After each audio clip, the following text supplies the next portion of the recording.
Dia bilang bahwa aku sudah punya pilihan, tapi aku tidak mau ngomongin sekarang karena squad yang harus tahu lebih dulu baru ke pers, baru ke media gitu.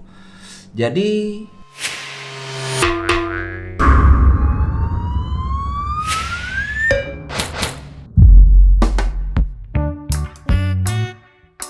halo Sobat Ngomin, apa kabar? Nanti malam itu pertandingan Liga Champion Inter lawan Victoria Pleasant. Nah, itulah pokoknya.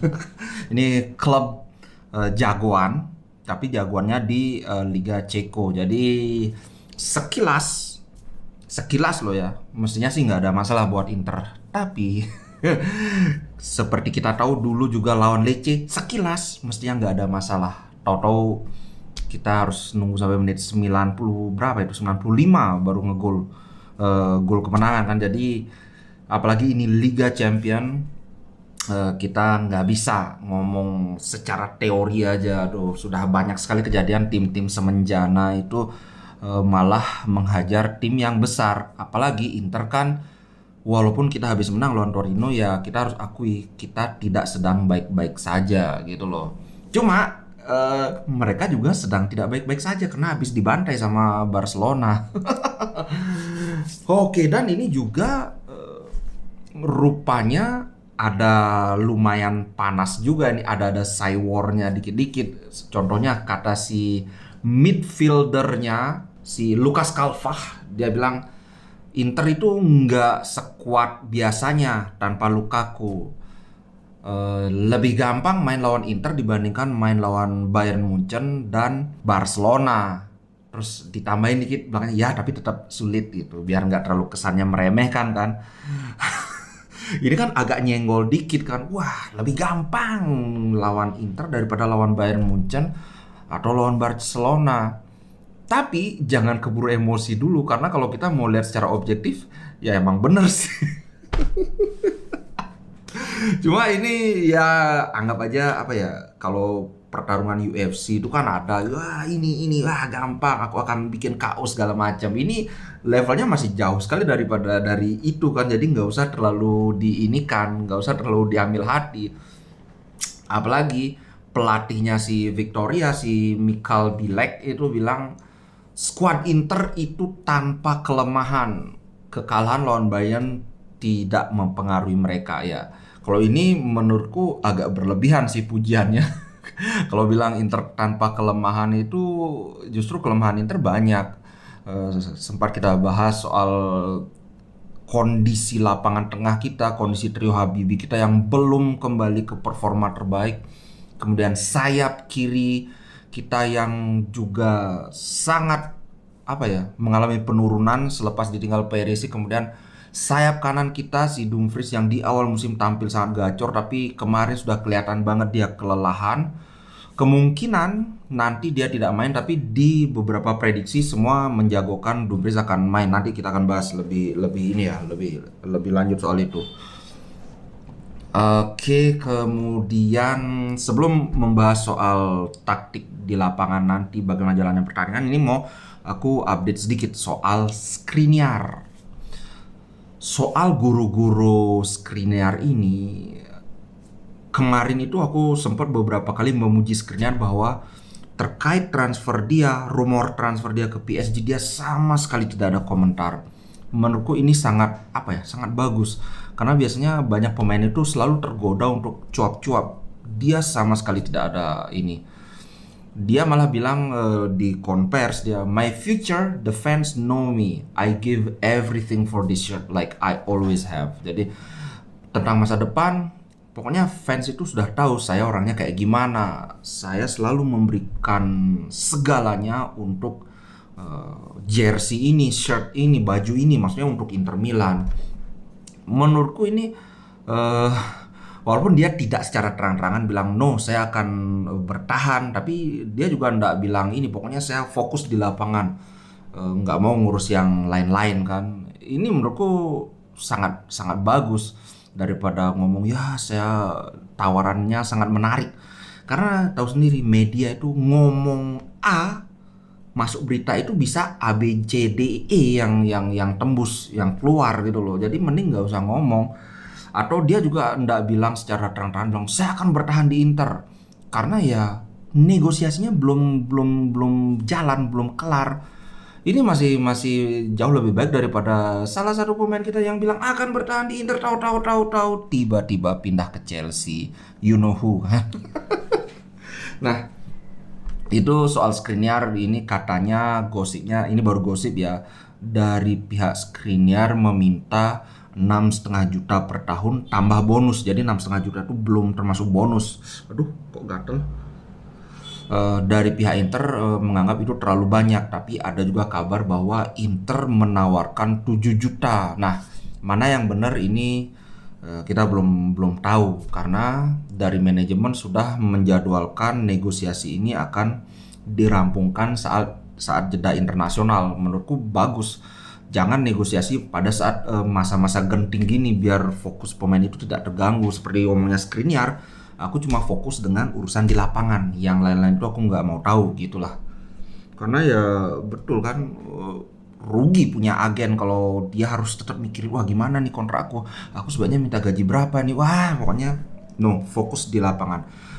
Buat kawan-kawan yang mungkin wah Skriniar ini nggak fokus nih, permainannya itu masih jauh dibandingkan musim lalu, itu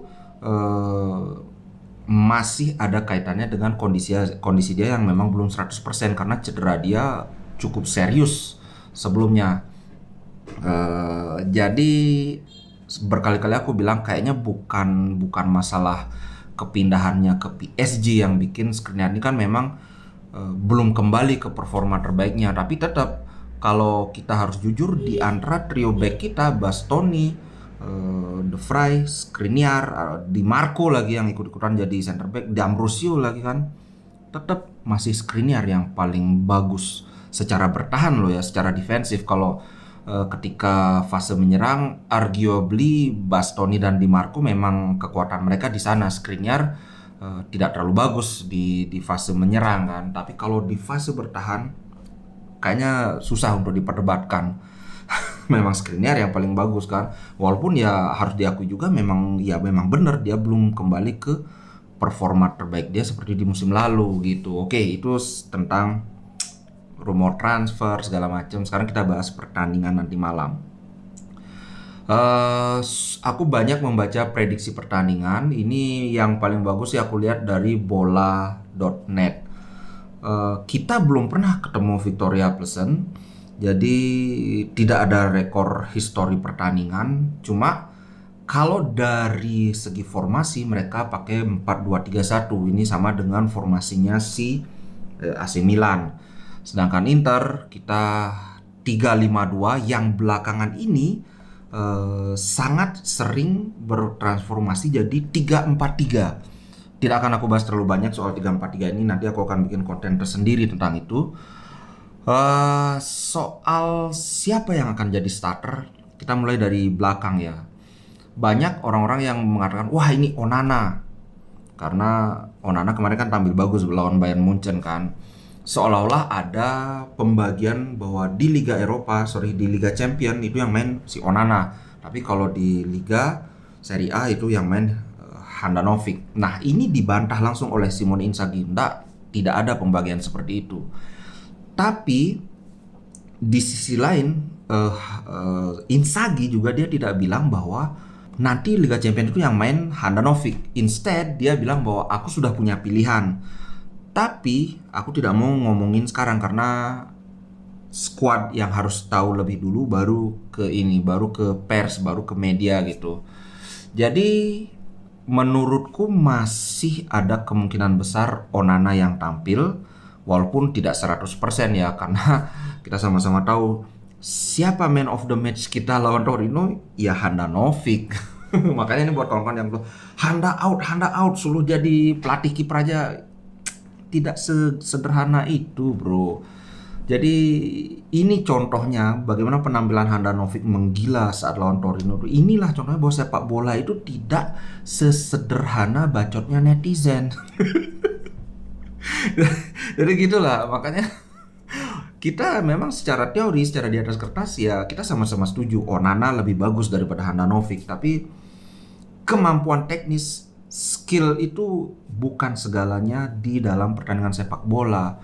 Kalau skill itu memang segalanya ya nggak ada cerita tim kuat dikalahkan tim lemah, nggak ada cerita Leicester bisa jadi juara Liga Premier kan.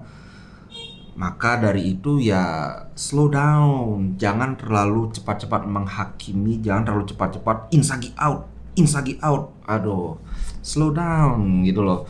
Nah kemudian di depannya kayaknya Bastoni, De Vrij, Skriniar, tapi aku yakin Bastoni tidak akan main full. Sorry bukan Bastoni yang tidak main full, tapi si Skriniar yang tidak main full karena kemarin dia udah habis-habisan juga kan. Kemudian di wing back kiri kayaknya Gosens karena kemarin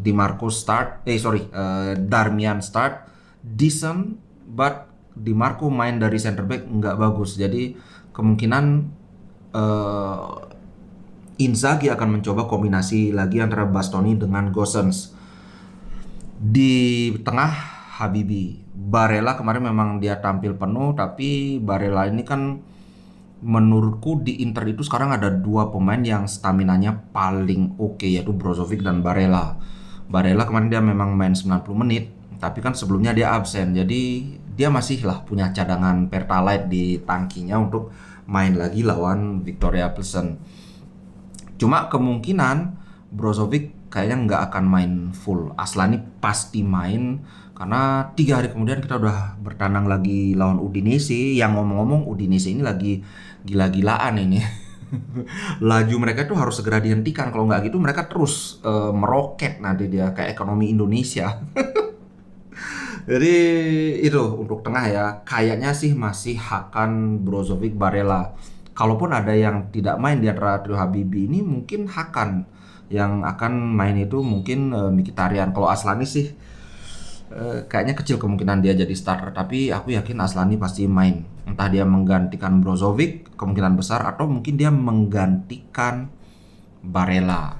Mungkin loh ya, tapi aku sih kayaknya dia gantiin Brozovic. Brozovic udah terforsir banget tenaganya. Kemudian di kiri sudah tadi, di kanan di sini kalau di bola net itu prediksinya adalah Dumfries. Sedangkan aku sih prediksiku tuh Belanova. Kenapa? Karena Dumfries kemarin mainnya kurang bagus. Kelihatan banget dia sudah tenaga untuk sprint itu sudah benar-benar megap-megap, udah kayak ikan mujair gitu. Nyari napas aja udah susah kan. Menurutku Belanova. Kalau nggak Belanova ya Darmian. Itu sih menurutku yang jadi starter di sayap kanan. Wingback kanan. Kemudian depan Lautaro, Zeko. Nah, bonus sekarang barusan tiba-tiba heboh grup Nominer. Wah, ini ada skandal ini. Korea selingkuh sama ceweknya Lautaro Martinez. Aduh, langsung aku cari-cari, aku nggak nemu, tapi aku cari sumbernya di mana, yaitu itu sumber awalnya itu adalah di Inter Extra. Ini Twitter ininya Inter. Dia lumayan banyak sih ininya, followernya berapa ini, 15.000 follower. Sebenarnya ini aslinya itu cuma mana itu tadi, pokoknya tweet aslinya itu cuma Lautaro Martinez menonaktifkan Instagramnya. Mana ini, aku nggak ketemu. Waduh, ya itulah pokoknya tadi aku udah baca. Intinya dia cuma nge-tweet si Lautaro menonaktifkan Instagramnya. Kemudian itu ada pesan terakhirnya cinta selamanya, kayak gitulah pokoknya apa gitu. Terus ada yang komen, kan pada nanya nih kenapa kok nonaktif. Ada yang komen, orang antah berantah komen, wah ini ada affair antara Korea dan ceweknya Lautaro. Jadi sumber tentang skandal ini ya cuma itu aja. Coba kita lihat nanti, karena aku cari-cari beritanya belum ada heboh. Menurutku ini cuma omongan ngawur aja sih, menurutku ya. Semoga aku benar. Kalau ternyata beneran ada gitu, waduh parah. parah banget kalau bener kejadian kayak gini. Tapi sih kayaknya enggak. Coba kawan-kawan kalau ada yang tahu perkembangan soal gosip ini, tulis di komen ya. Kalau aku sih kayaknya dia cuma ngomong ngawur aja. Mana itu tadi? Nih, Lautaro. Oh, tadi gara-gara buru-buru. Sekarang udah kelihatan. Lautaro Martinez has deactivated his Instagram account. Kemudian ketika lihat ini komentar dari Andres Mancini. Apparently there was an affair between his girlfriend and a teammate, Joaquin Correa. Siapakah Andres Mancini ini? Andres Mancini ini adalah akun nggak jelas, followernya 39.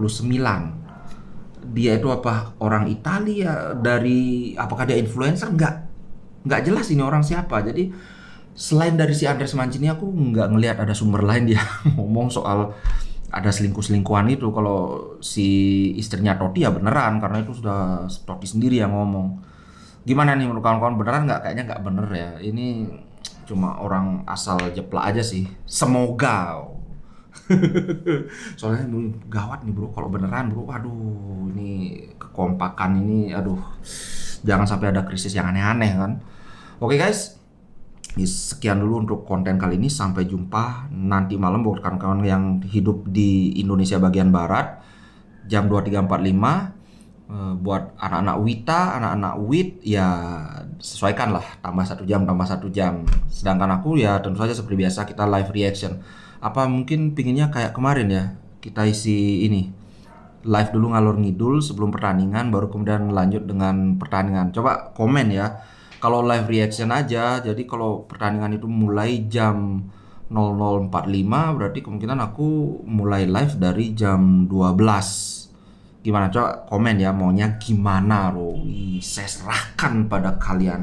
Apa mau kalian sekarang? Tolong di komen. Oke guys, ciao, sampai jumpa nanti malam.